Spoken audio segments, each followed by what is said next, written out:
We often celebrate the image of the solitary hero. In a quiet village tucked away in the mountains, a boy named Aaron lived for that image. He spent his days dreaming of becoming the most capable warrior in the land. He operated on a specific belief that trusting others was a liability. To Aaron, power was something you built in total isolation. He told himself that strength required standing alone. He put this belief into practice every single day.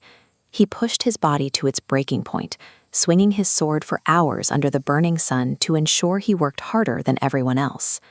Despite his physical gains, he felt a strange, quiet absence inside. He was getting stronger, yet he felt a hollow void that no amount of training seemed to fill. Eventually, his body hit a wall. During an intense session, the weight of his constant, isolated exertion became too much. He lost consciousness and collapsed from total exhaustion. This graph tracks the hard limit of that approach. While effort can climb steeply at first, it eventually hits an immovable plateau. Without recovery or support, we see this sharp drop into the exhaustion zone. Absolute self-reliance eventually leads to a physical breakdown. While he was down, a girl named Mira found him. She didn't just walk past, she stayed and offered him water. She challenged his logic immediately. She pointed out that even the most capable people fall, and suggested that everyone needs a friend to stay standing. Aaron pushed back. He told her he didn't need help, clinging to the idea that showing any vulnerability would make him weak. Mira didn't leave. She kept showing up, day after day, to train and laugh with him. Her steady presence began to slowly wear down the mental walls he had built around himself. Aaron noticed a shift in his internal pressure. Sharing his training and his time with someone else lifted the crushing weight of total self-reliance.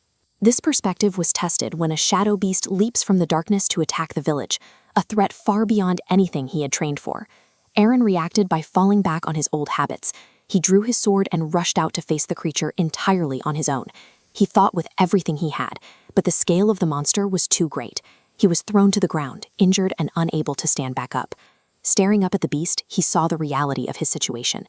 Individual strength has a hard physical limit that cannot overcome a threat of this magnitude. Just before the final blow landed, Mira jumped in front of him.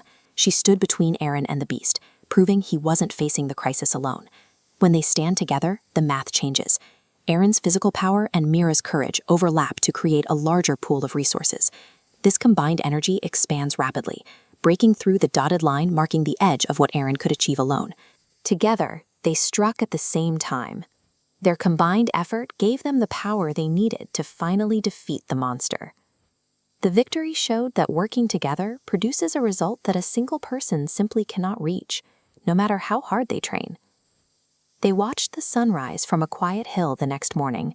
The violence of the night had passed, leaving a new sense of clarity behind. Aaron looked at his hands and admitted his mistake. He told Mira he had spent his whole life believing that strength was found in solitude. Mira smiled and offered him a new definition. She said that true strength is found in having someone who stands with you when things get difficult. Aaron looked out at the horizon, finally acknowledging that his old way of thinking had reached its end. He had outgrown the boy who once thought he had to carry the world by himself.